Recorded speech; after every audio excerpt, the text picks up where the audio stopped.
Welcome back to the Sunday Footy Show. Well, what a win it was for the Brisbane Lions. They are really looking the goods, as they have done for much of the year, and we do have a very, very special guest. And they beat the best team in it, TJ. They were fantastic the other night. Jaden Short got a couple of possessions. Lions was good. Daniel Rich with that left leg, and Charlie Cameron kicked three goals. But I'd like to welcome the four-time best and fairest staff of the Brisbane Lions, Dayne Zorko and Zorks. They had you on the ropes early in the second term, 22 inside 50s to 9, but after that, I thought you beat Richmond at their own game.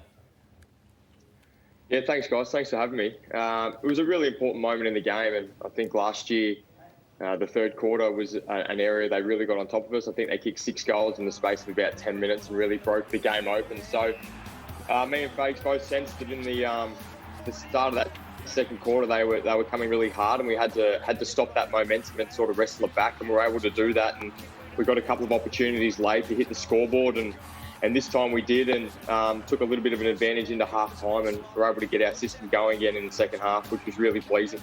I listened to Charlie Cameron post-game, and he said last time he played on Dylan Grimes, he tried to lead up at the football, and he was just too easy to defend. So he said he wanted to play a different style. All 3 of his goals were up the ground, coming back, running towards the goals. It's amazing to think that a player would identify that, put into practice what he needs to do, and then almost be the game winner. Yeah, absolutely, and a credit to Charlie. I thought his defensive pressure on the night was exceptional, and that's an area to his game that he's always had, but he's focused on it a lot more over the past month and a half to sort of get himself into the games if he's not kicking goals. And to kick 3 goals against Dylan Grimes, who's a fantastic defender and probably had the wood over him the past couple of times they play. I'm glad Charlie identified his area of improvement, and he worked on it really hard and was able to hit the scoreboard and such a massive influence for us in that game. Dane, I think with what Chris Fagan's done at Brisbane, a lot of clubs now will look at that type of person to come in and control their club because of the relationships and the way he manages people. We interviewed him on 3AW yesterday, and he spoke about that he leaves the tactical side to other people and gives them their strengths within the assistant coaching ranks. How would you describe him as a coach in terms of the tactical side versus the relationship side? Where does he sit within that? Oh, I think relationship side, he's probably, right up there. He trusts his players, he trusts his coaching staff to get the job done. Everyone in the whole football club has worked extremely hard over the past 3.5 years to get the position we have, and I think that's off the back of Fags trusting everyone to get their job done. He probably doesn't flow too much into the tactical side of things, but the way he gets the message across to us, is really important, and he does it in different ways. And I think just the fact that he trusts everyone to get the job done and trusts people to do the right stuff and bring up and study the opposition and bring it to him, and then the way he explains it to us makes it extremely easy for us to go out and implement. Dane, I think Jarryd Lyons is a top 50 player in the game, and one of the more bizarre list management decisions I've ever seen is the treatment of him from Adelaide, but to more of a serious extent, the Gold Coast Suns. They delisted him with a year to go on his contract, and I thought he was the best player on the ground. Do you guys sit around the lunchroom table and have a laugh and think Gold Coast delisted this guy?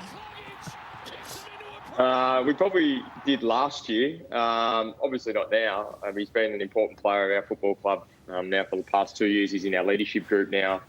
A little bit bizarre, but we're extremely grateful that we were able to get him and what he's been able to bring to our football club in the past 2 years. I agree with you, Kane. I thought he was exceptional on Friday night. He's been exceptional the whole year, and when Lockie's been tagged and other players haven't been able to step up, he's the one person that's really put the load on his shoulders and carried us forward. And he did it again, especially in that second and third quarter on Friday night. He's been instrumental with not only what he does on field but off field as well, and his leadership is something that has been quite remarkable to come in and have such an impact on our group.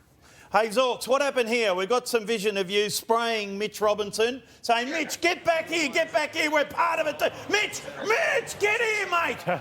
And he was running over towards the crowd. Geez, you gave him a nice spray. Yeah, wasn't happy with Mitch there.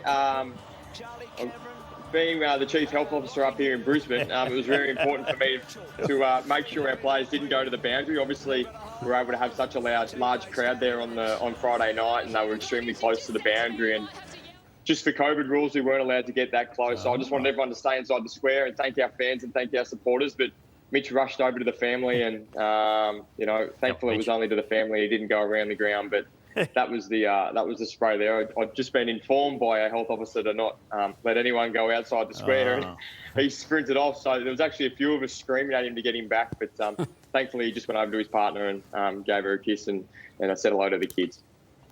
Fantastic stuff. A couple of weeks away, got a home prelim final. How are you shaping up for that?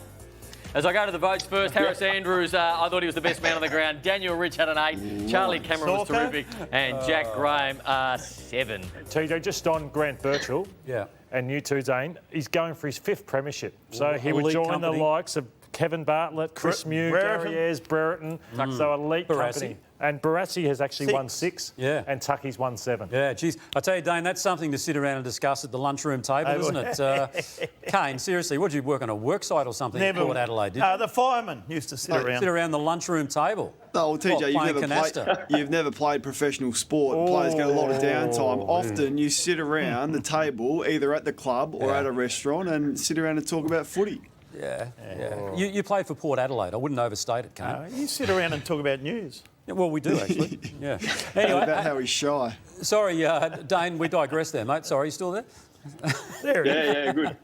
Good chat. All right. That's all right. You'll be on this panel too when you finally give it away. Sorry, Nath. All right, so, mate, all the very best for what lies ahead. Could be exciting times for you there in your home state in front of your home crowd. Thanks, guys. Really appreciate it. And just one more thing, just to all our supporters and everyone doing it extremely difficult down in Victoria, hang in there. And we hope you're enjoying the footy that's still going on.